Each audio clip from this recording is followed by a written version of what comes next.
This is Senate appropriation, and we're continuing our work on the 2025 budget. And so we have Katie Flynn here, to present some language that would go in the budget to deal with emergency housing. This is something that we've been working on. Obviously, it was a challenge, as has been acknowledged, the budget and the language, the policy that was included in the House passed budget, exceeded the revenues and created a deficit that was referenced in the governor's letter to us. And so we've been working with the House, and what we're proposing here is something that we have been negotiating so that we're all in agreement in terms of how we want to proceed with the program after July 1st. So we have Katie Flynn here to present the language that has been reviewed and agreed to. So I guess that's a good segue for you to take it from here. Thank you. Kate McLeod, Legislative Council. Good evening. Here is the language, and I believe there are paper copies, so if you want to follow along. So this is the GA emergency housing proposal. Subsection A puts in place who would be eligible for GA emergency housing in fiscal year 25.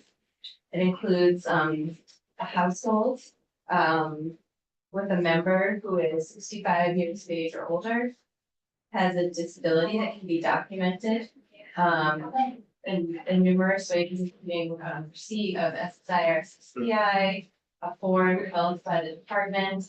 And then we also have, if a household has a child that's under 19 years of age, there's eligibility there. A household member is pregnant. A member of the household has experienced the death of a spouse, domestic partner, or minor child that caused the household to lose its housing. Has experienced a natural disaster such as a flood, fire, or hurricane, is under court-ordered eviction or constructive eviction due to circumstances over which the household has no control, or is experiencing domestic violence, dating violence, sexual assault, stalking, human trafficking, hate. Double his experience.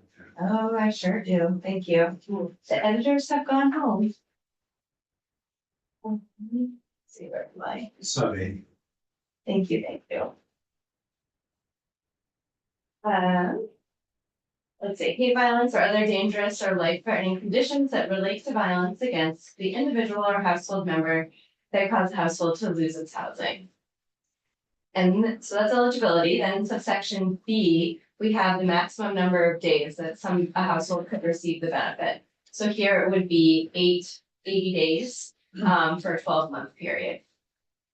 Subdivision 2 specifies that this language replaces the categories of catastrophic and non-catastrophic. Instead, there would be the 80 days would apply to everyone. Subdivision 3, both A and B should maybe look fairly familiar. This was language that was used in Act 81 last year with regard to the transitional housing benefit. And this requires that a household continues to look for an alternative housing placement, and if they find one, they'd be transitioned to the program. Subdivision B defines what is meant by an alternative housing placement, again taken from Act 81. Top of page 3, this has to do with the winter shelter housing. So there would be winter housing for households that are homeless from December 1st to March 31st, regardless of the adverse weather conditions. But this also puts in place sort of a shoulder season, so 2 weeks before that period and 2 weeks after, if there is adverse weather, then those nights would be covered under the program. And the last sentence specifies that emergency housing in a hotel or motel provided pursuant to this section shall not count towards the maximum days of eligibility for 12-month period. So that during the winter months, those nights don't count towards the 80 days that a family might otherwise, the household might otherwise be eligible for. So the 80 days don't count, or they just stay.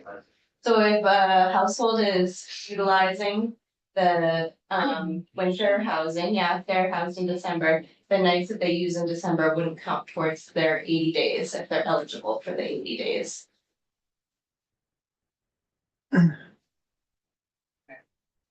In subsection D, there's language that emergency housing required pursuant to this section may be provided through approved community shelters, new unit generation, open units, licensed hotels and motels, and other appropriate shelter space. And the department shall, when available, prioritize emergency housing or shelter placements other than hotels and motels. That was from budget adjustment, so that should look familiar. Subdivision B2 puts in place a cap for the number of room nights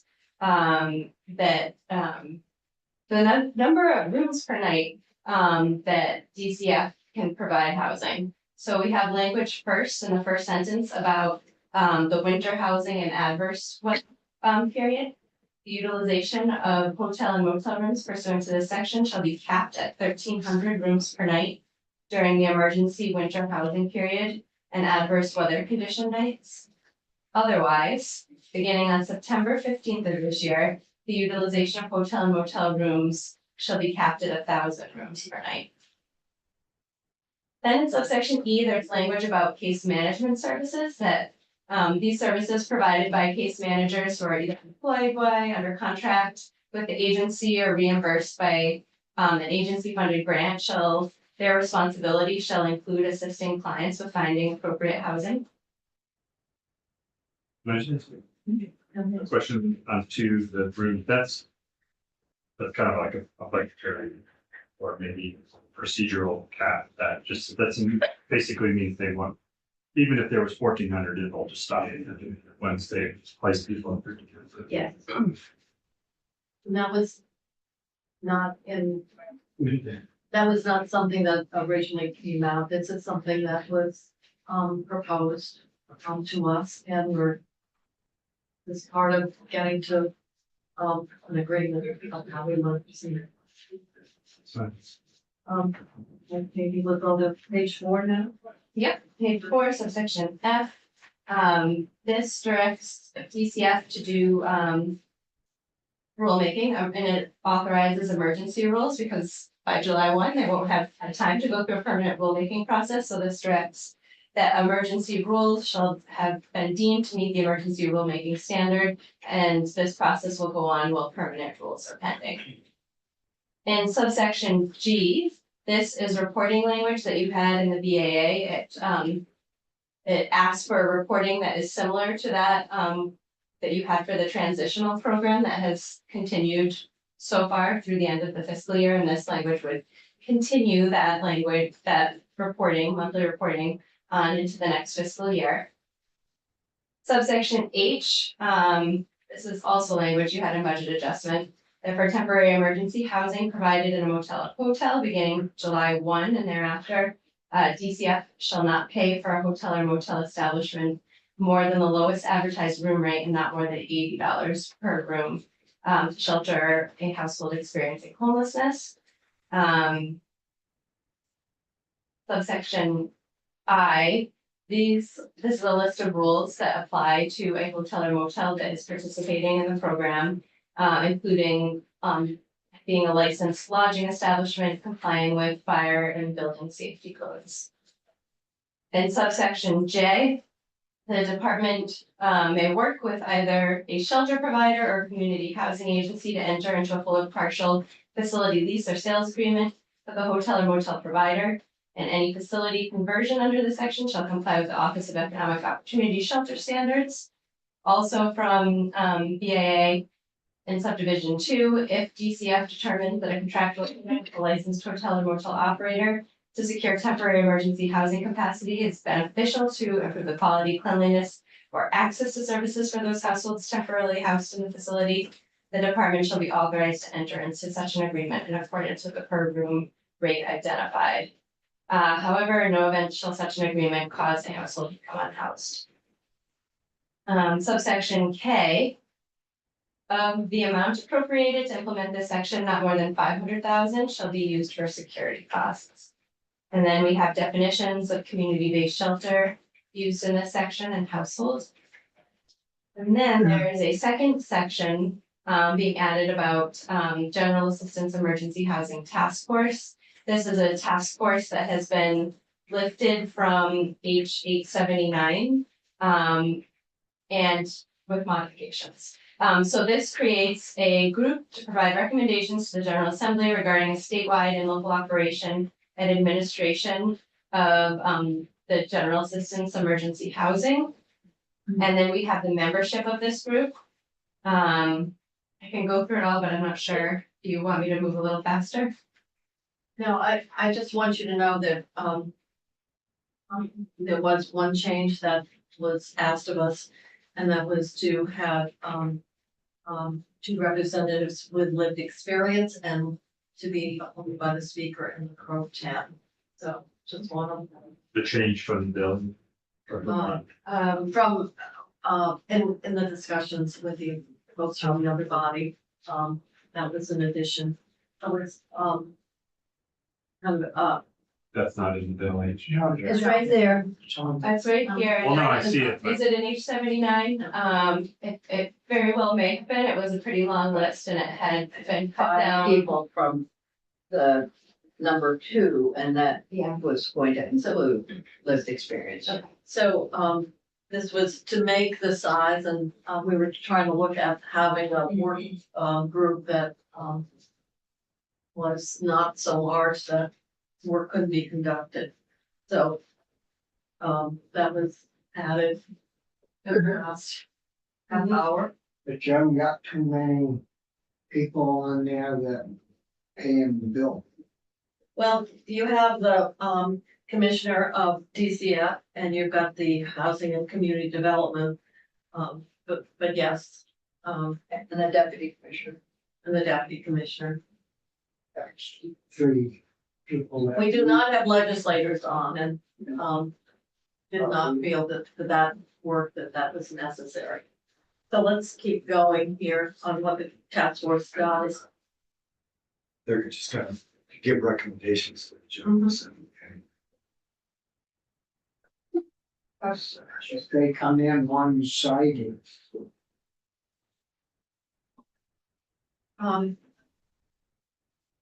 So. Questions for Katie, on this? what about having something in there about them having to be a resident of those? Well, that's been tested in court. Well, with using federal money, I understand. No, that has nothing to do with it. Constitutional issue. We can't have a durational residency requirement for benefits. Just like with, the athletic building, right? Well, I could, Exact that one, but I I would can- imagine the same. No, principle applies.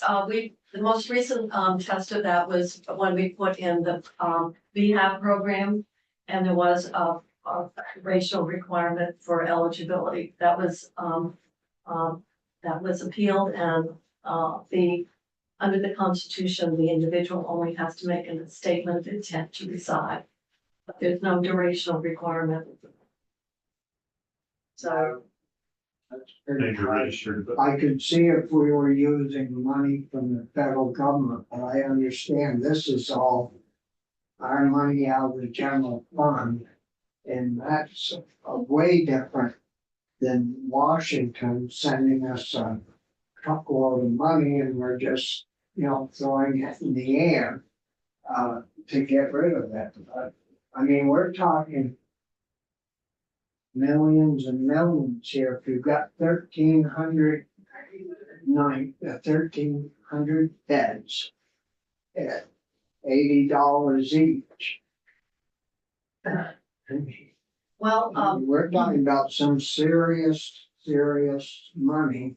And here we just got done spending hours trying to figure out how to cut 15,000, 5,000. I mean, pocket change. And now we're gonna throw. I mean, well, I understand, we've had a lot of discussions about exactly how much this is costing. And, but in terms of the, residency requirement, you can respond with a legal opinion, but my understanding and from what we've had from, past lawsuits, and I was party to that lawsuit. We couldn't impose a residential, durational requirement. I've done a bit of work on it. You would have an analysis spirit process. And the money for the compensation reimbursement, that would just be part of the overall total dollar amount. And I do have one question on page 4H. When it talked about the lowest advertised room rate, is that the lowest advertised room rate of that hotel or just of any? Of that hotel. I think that was something Senator Sears brought up. Maybe it's not clear. Or the lowest advertised room rate. Yeah, it was the individual motel under my I don't scenario. Well, maybe we can make it clearer, but, Senator Sears brought that up, that we were paying more than, what's being, Yeah. charged for other You customers. could say more than the hotel's lowest advertisement. That would clear it. 104,000. That's pocket.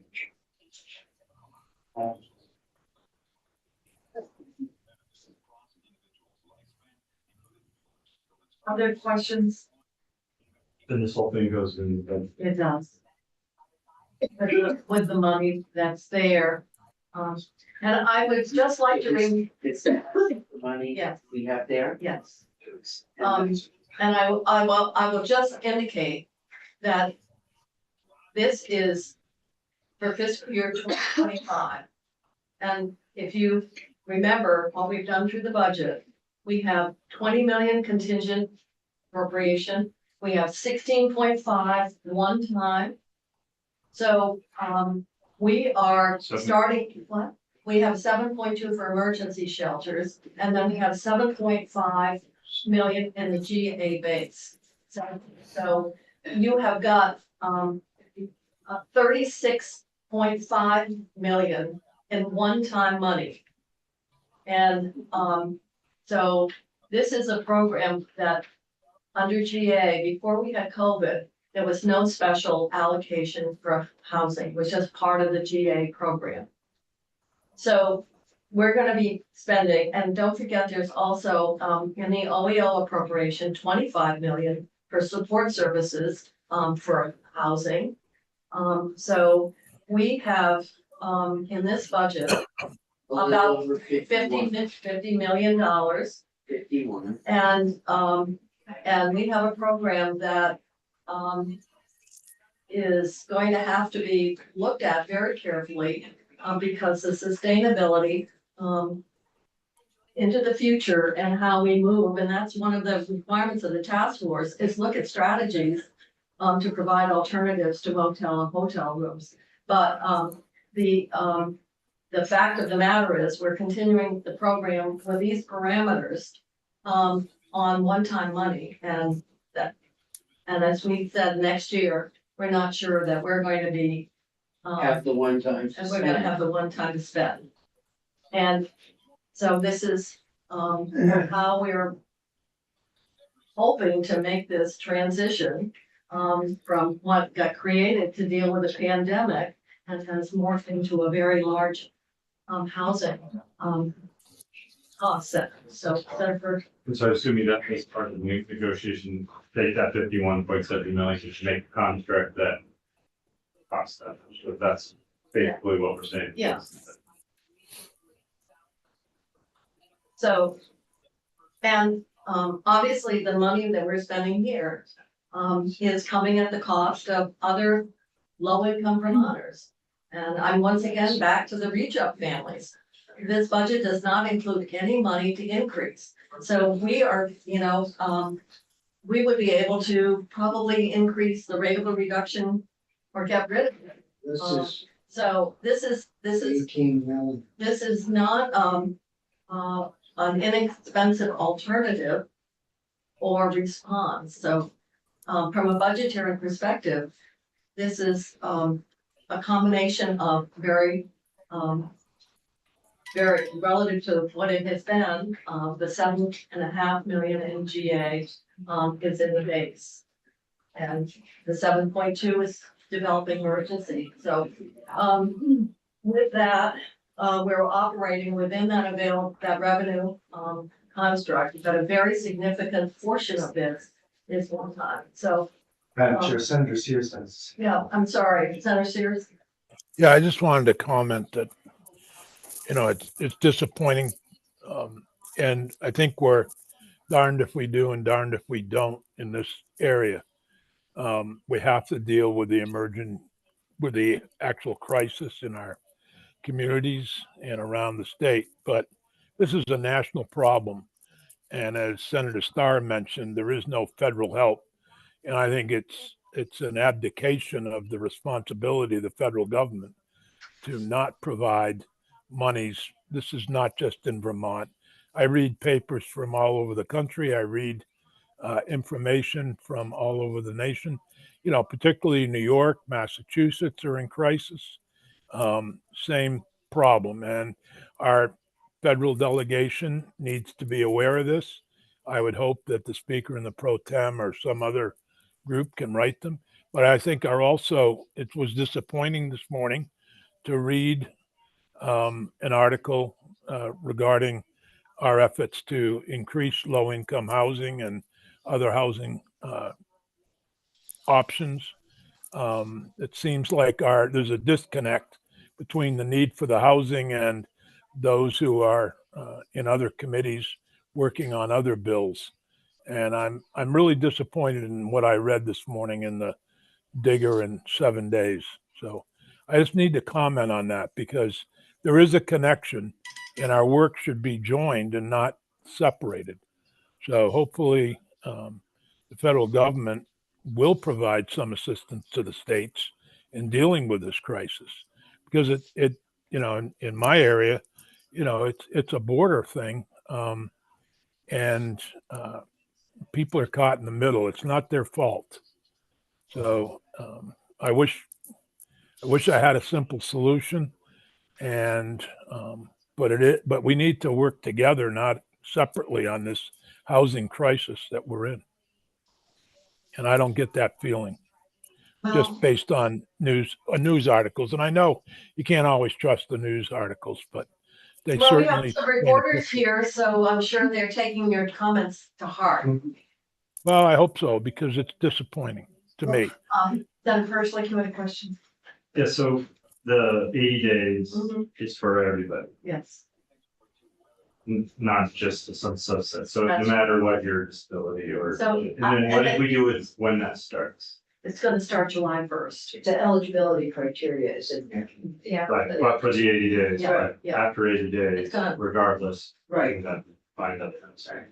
But part of what we're trying to get the message to is how we get all our community-based organizations that are serving many of these individuals. We hear the stories, somebody's in a wheelchair, somebody's got a heart condition, et cetera. But I would probably, there must be members in that in the June cohort where we're talking about motel utilization 2-3 years. So that's why we're putting in the language that if you've got someone, then we really need to have, whether it's your mental health agency, your SSA, whether you're talking about your office on aging or wherever, that we get a better better support and a clear sense of accountability, because some of the feedback we've got is case managers don't necessarily view housing as part of their portfolio. And we're trying to say, absolutely, case management and how we meet people's basic needs is really very much there.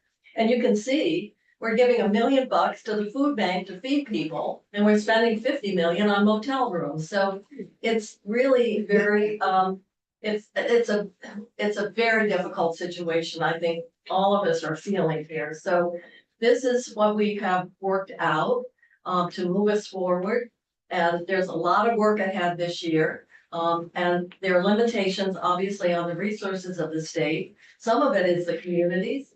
We know that many communities have not welcomed other shelter options. And I think at some point, you know, we're gonna have to use our moral and other leadership that's out there to move this forward. So this is what we have for today. I'm gonna let Katie, unless you have further questions, she's postponed her parental duties to spend time with us. Well, she was supposed to, we're assured that she has not abandoned her children. We have another bill on that. Oh, we do, okay. So I would like to say that our committee did work very hard on 879 and on the issues embedded here and in that bill. And I think it's a step ahead. Next year is a step ahead, but I look forward to the results of the task force so that we can make some more permanent changes and help people. Obviously, housing is a significant part and a significant social determinant of health. So it's really critical that we continue to look at it. And I would say that it's much more than the state of Vermont. It is, That it's we national. as government and our national is right. So, unless there are further questions of Katie, I'm gonna suggest we, move on and, go to more language that Brady has, ready to present to us. Is that your notebook? That's mine, actually. Oh, On the great, great, get Task ready. force, so they'll do a report in January. But by that time, they're not gonna meet till August, until like the end of the 80 days, maybe like, last budget. Nice. But, We could maybe change that because we want to move it.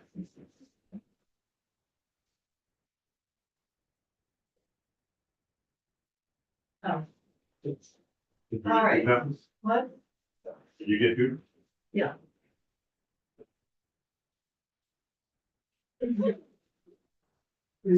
Okay, Brady, I'm on page 16. I guess I'm on page 1. All right, Senator Pershing, do you want to speak to this? Because this is dealing with a 3.5 on the contingency that is to elevate homes.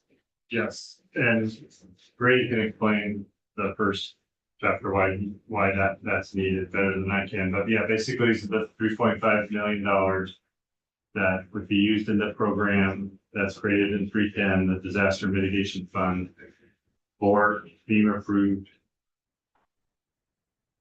For municipalities that had FEMA approved individual registration, so we know they had residential damage in their municipalities. The municipalities will apply for this money on behalf of the individuals that own these buildings for grants up to $300,000 to raise them so that they can live in them. Why did you pick 300? The town manager from Montpelier mentioned 100 to 200,000. I think that was 100,000 to 200,000 per unit. There are some resident like fourplexes that need to be raised. So that's why you put it, okay, 300,000. all right. So, that is, we're agreeing with the use of that and And then the- moving it to the fund. And the both, so the two municipalities I talked to would have their own kind of criteria to make sure that somebody was living in the building before the flood happened, so it wasn't a building that was already vacant, but that the building owner has insurance and the ability to move in or move tenants in and fix it. And things like that. All right, you all okay with that? All right, now we're on to, this is simply to deal with the, additional payment that has to be made to Hardwick. Moving them from the, $50,000 to $75,000 grant on the economic damages. And we had commented that it needed to be corrected. And it has been. The next change is on page 4. So this is a further update to section E106. This is where the committee's request to specify that the first generation home buyer program be included in that 25 million contingent for DHFA. So in the first sentence, that program is included in the list of programs. And the second sentence of sub 4 specifies that up to 1 million are for that program. Right, that's all part of the ARPA suite. Pages 5 and 6 deal with legislative confidentiality. Just, they have a lot of work in progress that's not, sometimes may not be accurate, hasn't been edited, so this is just giving clarity to something that's not quite clear. Page 7 gives the Speaker of the House, the President pro tempore, and the chairs of the Appropriations Committees the authority to approve the use of legislative budget carry forward to cover the cost of room renovation, with the goal of increasing public space within the building. Okay. Well, we can concur with that. Totally support that. Yeah, 37 had something added here that the chamber upstairs is gonna move back upstairs. That just, I will agree with, this doesn't say that they can, whatever space gets created, they can gobble it up. Right. Well, you used to be a member of Bay. I did, but when I was a member of they, we were all in the committee rooms upstairs. I can't remember that. in this picture. I can remember when we were all in the All right. committee rooms upstairs. Committee is 5:45 on Friday. I'm gonna keep going. Page, We will articulate our grievances and how we've been, And memories. and memories, because we have been aggrieved. So let's move on. page 8, This is just doing the changes to the fees that, Yes. Chris mentioned. Okay. and then on page 9, so this is an increase of the direct path related to the fact that those changes are being made. Okay. Page 10 is revised language for the Vermont Access Network budget. So this specifies that the Office of Secretary of State should request that Vermont Access Network submit a proposed operating budget to maintain its current level of operation and programming. Uh-huh. Good. All right, now we're, Page 11 and 12. And the top of 13. no, we pulled out, 11 and 12, we had to pull them out because it wasn't supposed to be Apologies, included. yeah. So the next section should be section E 312. Page 13. So the change here reflects the request of the committee in sub 5. A new sub 5 that directs 350,000 in grants from the opioid settlement fund to new syringe service programs throughout the state. And that came from Health and Welfare and. Yeah. Okay. The next section, section E 306.3 adds language to this section that would allow the psychiatric residential treatment facility to educate students and be approved as a therapeutic school. And we do have the, language about the licensure of that psychiatric facility. So is that the end? That is the end. Any more we've covered everything. I think we've covered everything. So at this point, committee, He's ready. what? Would you mind? What? I said the clerk shall call the roll. Oh, Yes. well, You made a unless, motion? no, I just want to make sure from staff that there's nothing else that we, wish to present. What is that? That's what you're this saying. Oh, what is that? So at this point, I will entertain a motion, Senator Baruch. Oh. You're gonna- Clerk is all The right. clerk Soon as is- you lose. No. All right, well, unless there's further discussion, You'll be lucky he calls you. Baruch, Yes. okay. Hines, yes. Birchliff, Yes. Sears, Yes, Star, Yes. Westman's, yes, Kitchell, Yes. Porter's Kitchell. How do you want to do this? As it's been done the last couple of years. I think that's the hallowed tradition. Mhm. I